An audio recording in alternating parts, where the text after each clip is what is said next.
Raine, welcome to the podcast. I'm super excited to work with you today. And huge shout out to our guy, Jordan Barr, absolute legend, phenomenal strength coach. Without him, this episode would not be possible. So, huge shout out to him.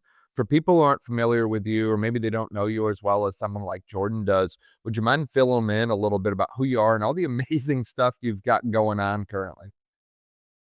Yeah, thanks, Dan. My name's Raine Wilson. I was lucky enough to be coached by Jordan Barr at Duke. I transferred there after my freshman season at James Madison University, played softball at Duke during the inaugural season. So first team ever, first culture ever, and first strength coach. Well, close, but first strength coach, I'll say it's Jordan Barr. And then graduated from Duke, spent 4 years as a cycling guide, taking people on vacation and biking trips across the world, which was a blast. And then in that time too, kind of scratched the softball itch by being a broadcaster, both kind of locally in contracting, but also now a little bit with ESPN. And then now I work for a medical device company. And so, yeah, still scratch the itch of softball, but love sports and in a way, rehab, PT, strength and conditioning was a huge part of my life and still is. So excited to be here, Dan. Thank you for having me. Yeah, absolutely. And it sounds like you just do a little bit of everything, right? You mentioned softball, you mentioned bike tours, you mentioned softball analytics, you mentioned med device sales. Like, is there anything you don't do, Rain? And I mean, you even hosted a podcast for a while as well. Like, it's absolutely incredible to see all the things that you're doing that way. Did you kind of have this all planned out from your early days? Like you knew this was going to be life, or did we just kind of end up here? Or That's a great question. I unfortunately think it may be due to some ADHD, in that I find these little verticals and I really get super locked in on them. Some to be transparent, burn out, and some kind of stay around for my life. And softball and sports athletics has been something that's always been in me. And then the adventure piece of being a cycling guide and traveling, and then the medical device piece. I think at the center of all of those is health, wellness, purpose.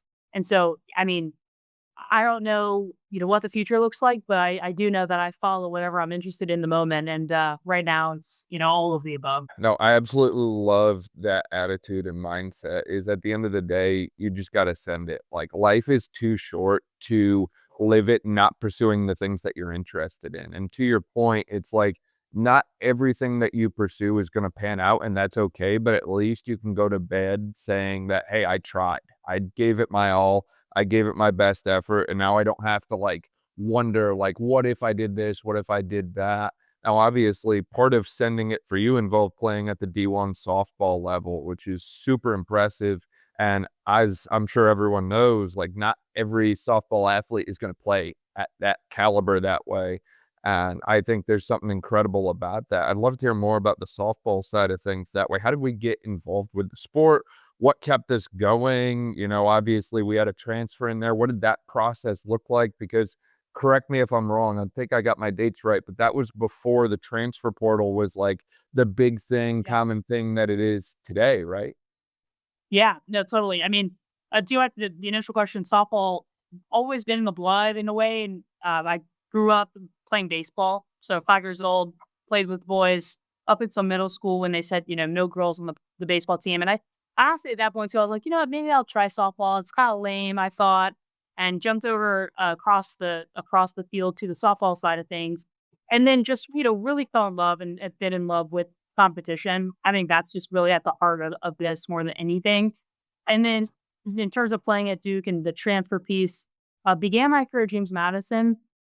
And I think ultimately playing Division One anything, playing a college sport at any level, playing sports at any level, there's to me there's an element I feel like I benefited from a little bit of luck, a little bit of timing, some relationships.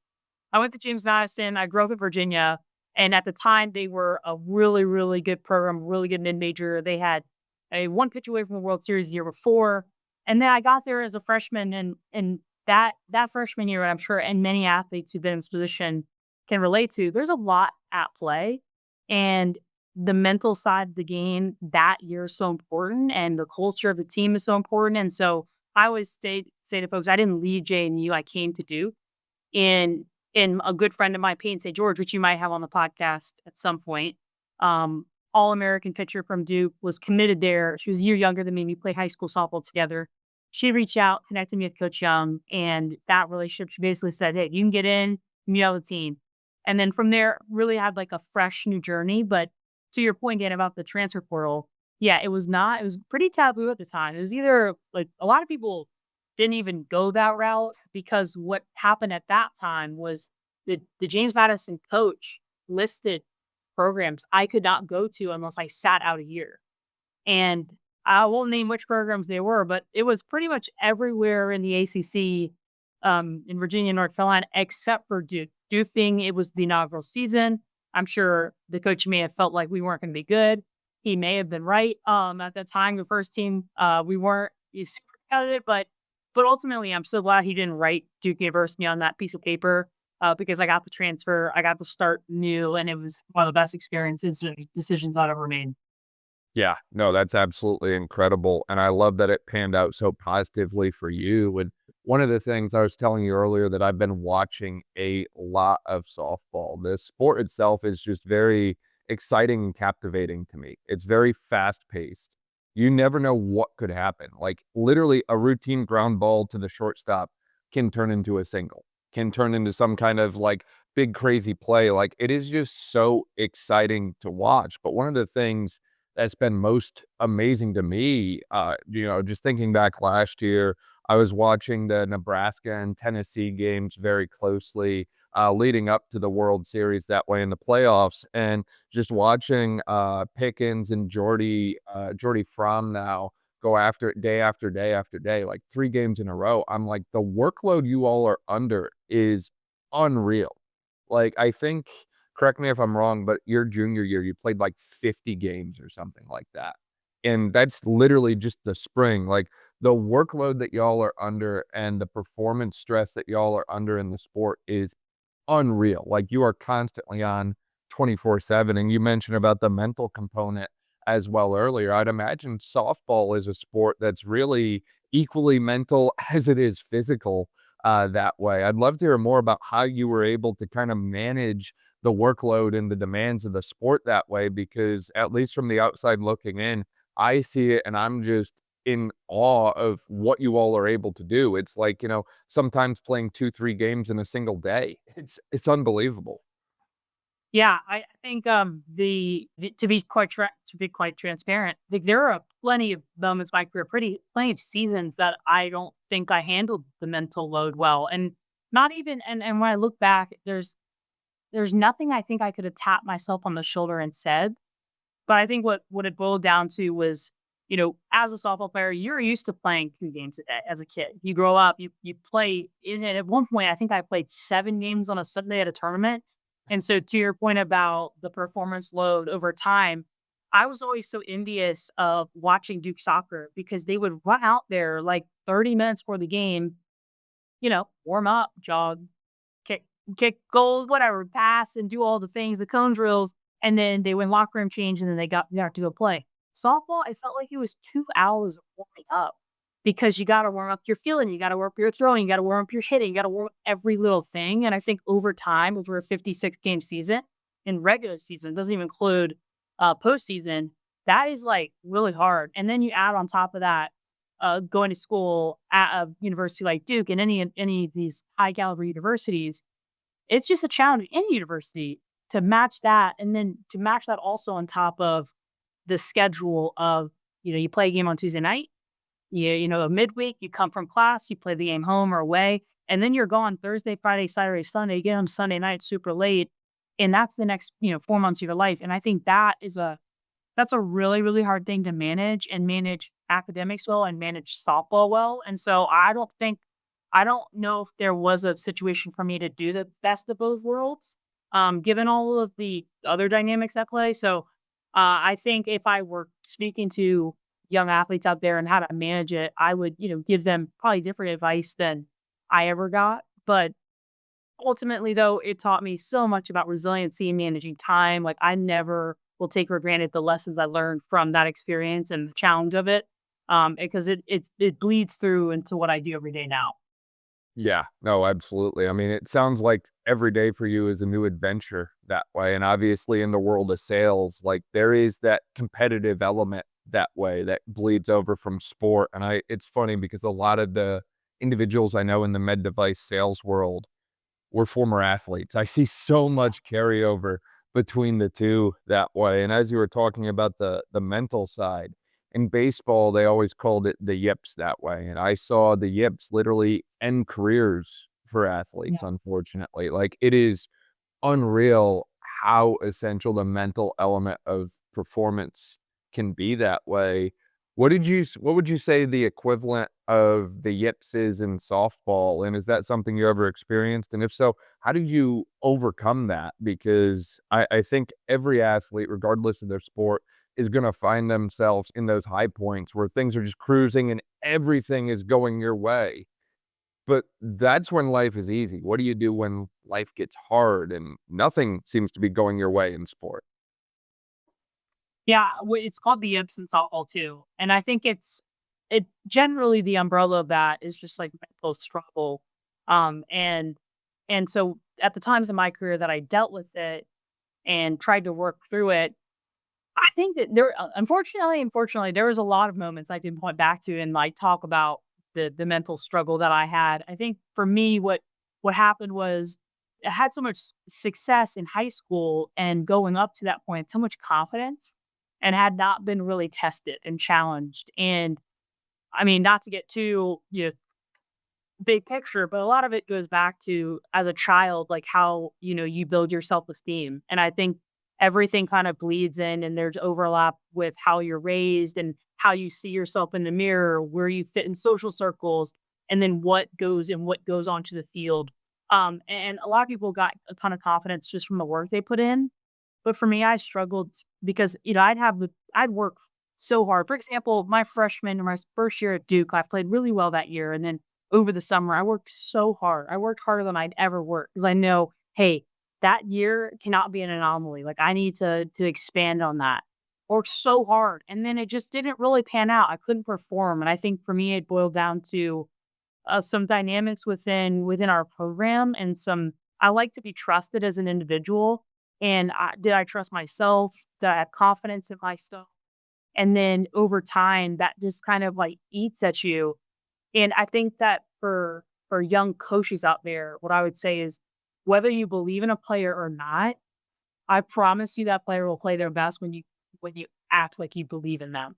I've seen so many athletes in my career where, gosh, if the coach had just blind belief and you felt like they're behind you, that they would just take off. And so, I think overcoming yips is different for everybody, and overcoming mental struggle is different for everybody. But ultimately, where I see myself now is just being in the arena, stepping into the arena, and realizing that the obstacle is the way. The Ryan Holiday book, I like when you're in those moments, it's a great book. When you're in those moments, I would recommend, if honestly, that'd be my advice to any college softball player, any athlete. I wish I would have had that book because I learned so much about myself in those moments, and it is the way to grow.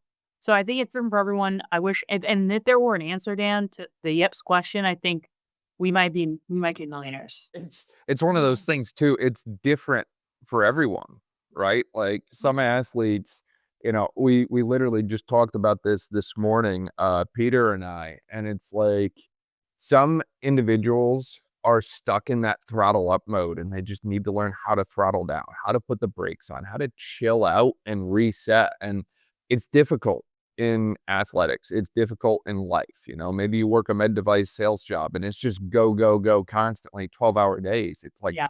when do you get to unplug? When do you get to disconnect? When do you get to like take a deep breath? But also, like, has it been so long that you don't even remember how to take a deep breath anymore? Like, it's just unreal, this world that we're living in right now. Like, we are very much stuck in that like go, go, go sympathetic drive and just constant stressors. And there's so many different stressors that find their way to the modern athlete. I don't care if we're talking about family situations or academic stressors. If you go to a prestigious university like Duke, like, there's expectations and you've got to have the grades, you've got to put the time in, you've got to grind. And yeah, it's difficult, but it pays off. But there's so many other stressors that enter the picture as well, financial or injury or that sort of thing. And it's just, it's so devastating to try and deal with those things. And, especially with softball, like, it's a short season. So if you get injured, it can be a season-ending injury, unfortunately, and I know that's something that you have experience with yourself as well, and it's just I think when injury comes up, everyone focuses on the physical, but literally coming from a physical therapist, I think the mental is just as important, if not more important, than the physical element, and I think we need to do a better job, in my opinion, of incorporating the mental side into that return to play kind of progression that way.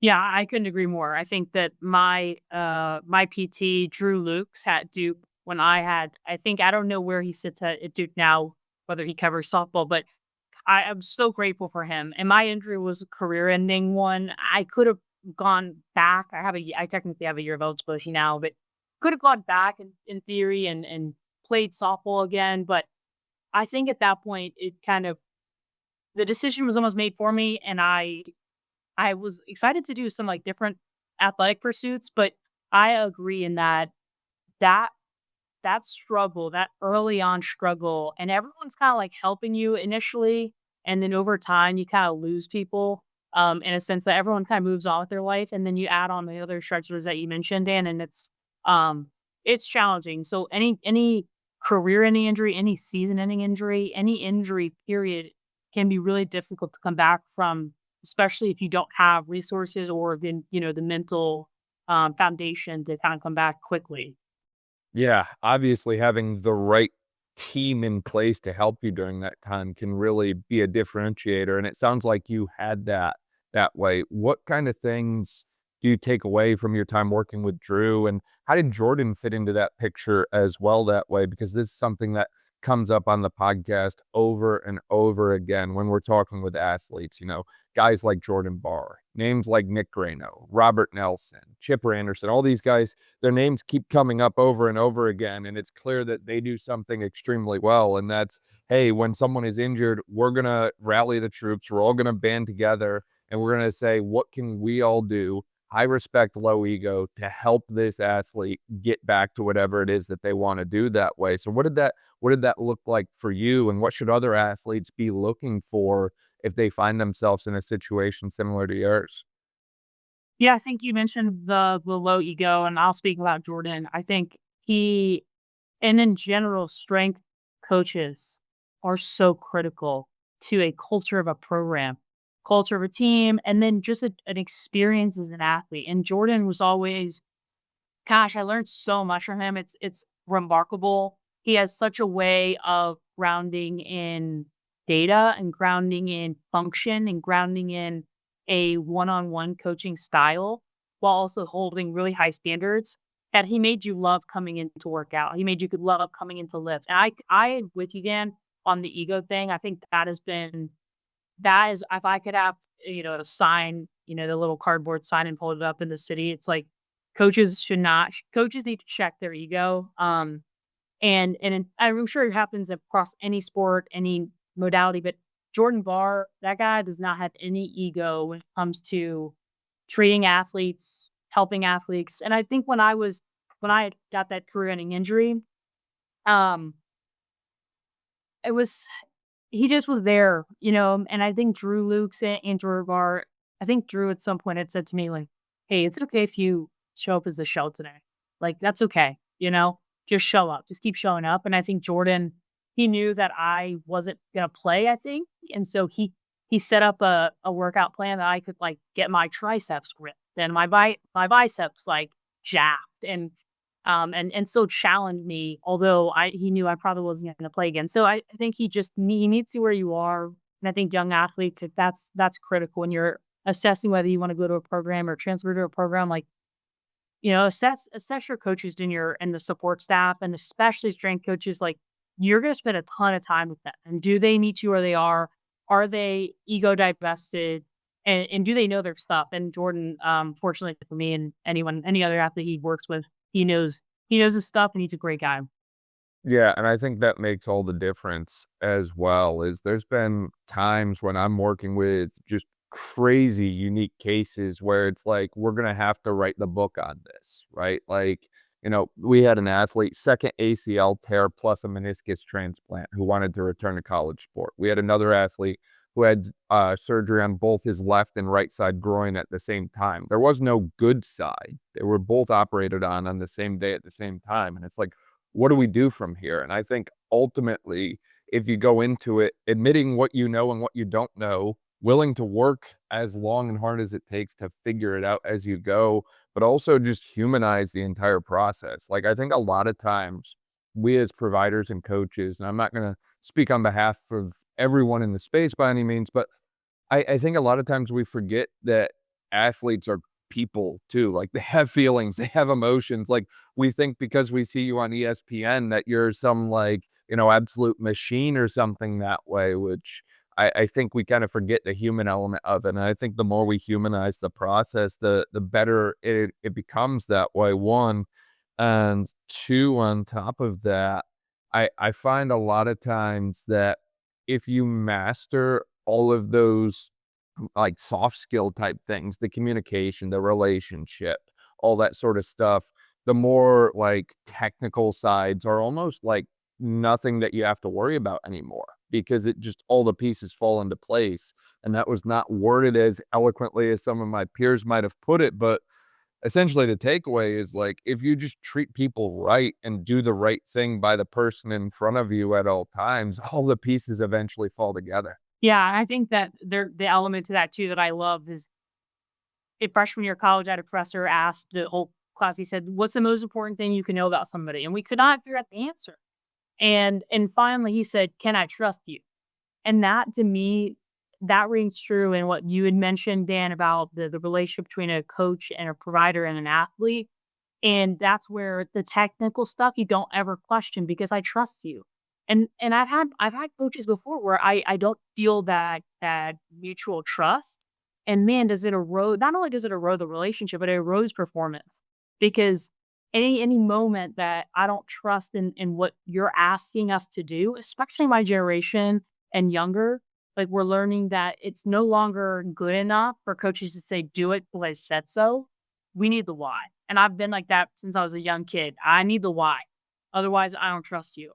And so I think that the technical side is only bolstered by the relationship side, as you mentioned, and the trust piece, especially in rehab and performance and recovery and all of the above. So Absolutely. And one of the other things that you mentioned earlier was the transition post college into this biking role that you did that way, where you were touring and teaching others and so on that way, which is such a unique transition that way. I think a lot of times athletes go through their career thinking, okay, well, it's going to end and then I'm going to get a job and that's that. But you literally found a way to stay so active throughout your entire life, and then you eventually found a way to incorporate sport into your day-to-day life as well. It's like you never left in that regard. I'd love to hear more about that because that's something I hear from so many athletes. They want to do that.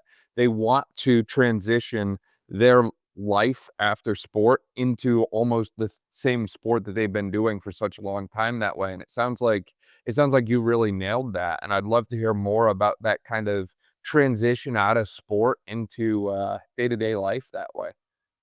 that's a great question. I think that honestly, the I could see why athletes want to drill down on the experience that they have, and your identity is so wrapped into a sport that it almost feels like, what else am I gonna do?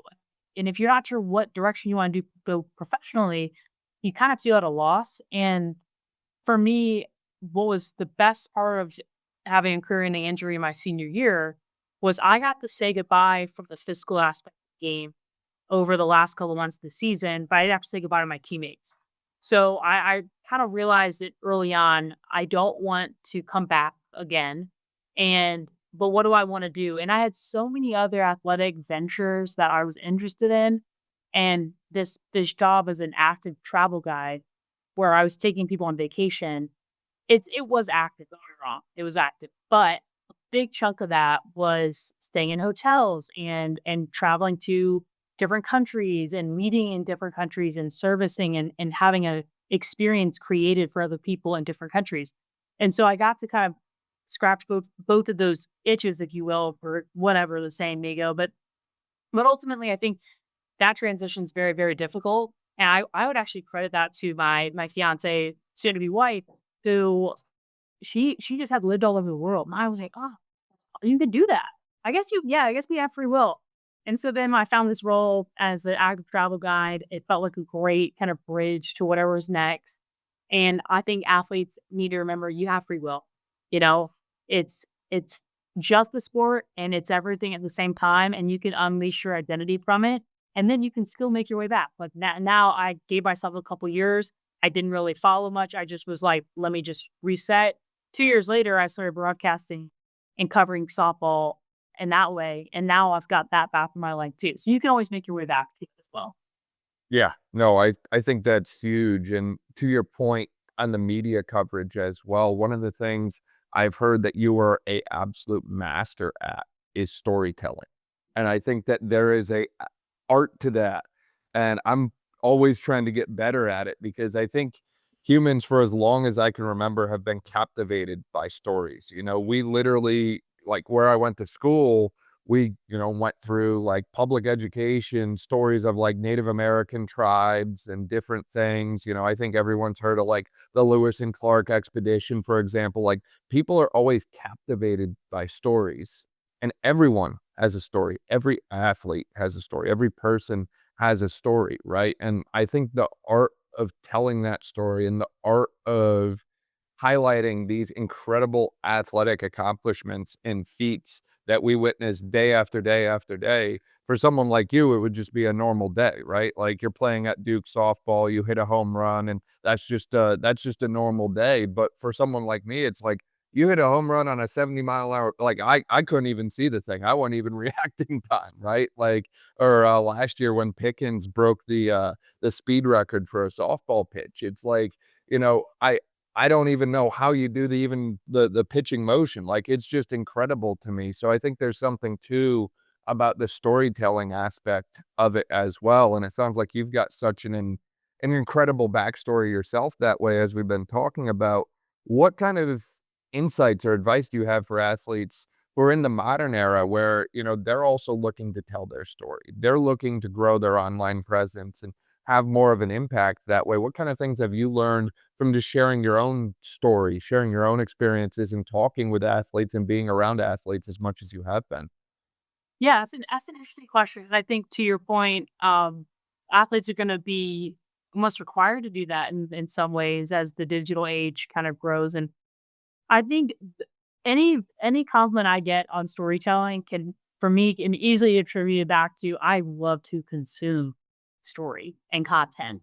And so when I have this thread like this foundation of all these different stories across all these different weird categories of videos and YouTube and podcasts that I listen to, like I listen to so much random stuff that I felt really privileged in the sense that at Duke, I started creating these like little blogs, sketches for YouTube and TikTok, and it really blew up quickly. Like, and all I did really was just pull different ideas from quick high action vlogs to hard knock style editing to comedic the office style editing, and try to put those things together and create something unique within softball that also told the story of like what our day actually looks like. And so I think for athletes who are, you know, who want to tell their story, I think it's important to consume good storytelling and understand how that structure works. But I also think it's important to be authentic. I mean, as things go on and time passes, like the authenticity is the cream that rises to the top. And so I think it's important for athletes to share transparently what they go through, not just the highlights, their process, their mindset, what makes them them. And I think like that's really attractive for viewers, and and that authenticity is hard to look away from. So I would say, to wrap it up, consume storytelling, consume content, recognize the patterns of that content. What are they doing to make it so interesting? And then ultimately lean on your authenticity, fall back on who you are. I think also just acknowledging that the life you live is interesting. The life you live is something other people want to learn more about and see, and even just taking a step out of the softball world and out of everything we've talked about for you, like, you've traveled the world, I believe, right? You've been to Yeah. Europe, you've been to Hawaii, you've been to all these different places that most people are gonna get to, what, maybe once in their lifetime, right? It's unreal. So for you to literally give people inside looks at these places that they've only dreamt about is huge, right? That could be the first time they've seen that place in any capacity before. So I think kind of reframing how you look at your life and just shifting your perspective a little bit and realizing that everything you get to do, even if it's just like, oh, we took a week-long trip to Italy, like, record that, post them pictures, post that, share that, because I've never been to Italy, would love to go, but it's like, share that with the world. You never know who you're gonna inspire or who might book the trip because they literally saw your content that day.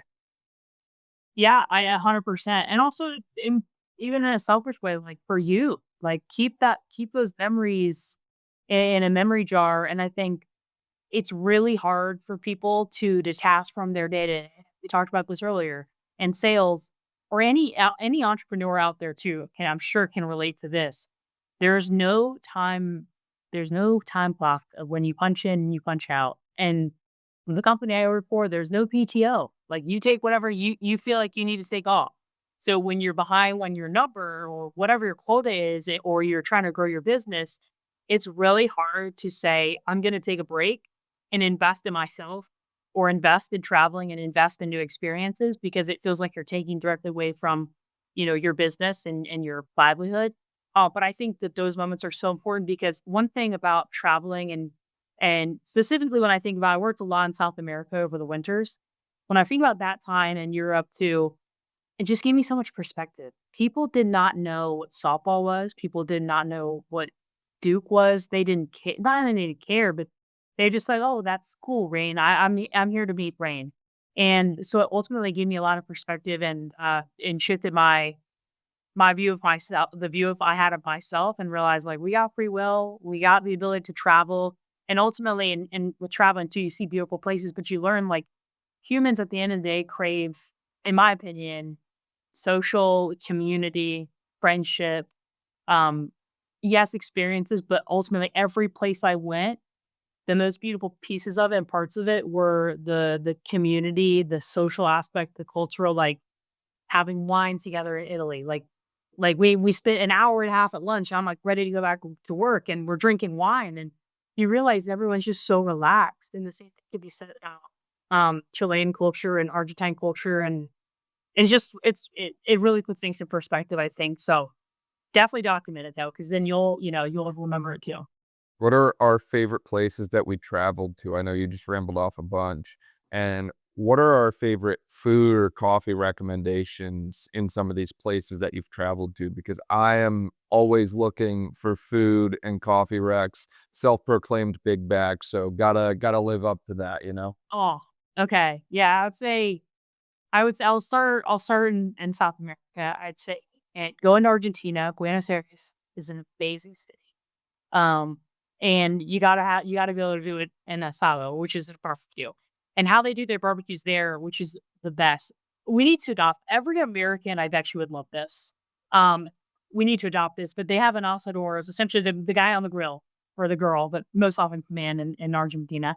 And he's on the grill, and the first thing you do is you make cherry pie, which is like a really delicious chorizo. And you eat that, and basically, without getting into the nitty gritty, every course is just fed right off the grill, and you're all hanging out outside, drinking wine, and every course you eat all together, and the dasador, like, brings it out. And the big thing, obviously, there is it's steak, and I'm not sure if you're a meat eater, but, like, things like that, but it's really not about the food, it's about just hanging out outside by the grill. As food comes off, you just grab a bite from this big plate. It's amazing. So I'd say that, and then also not coffee, but mate. I'm not sure if have you heard of mate? I've not. Okay, so there's like the yerba mate, which we know of here that's canned, but it's this tea leaf that they use as sort of a caffeinated.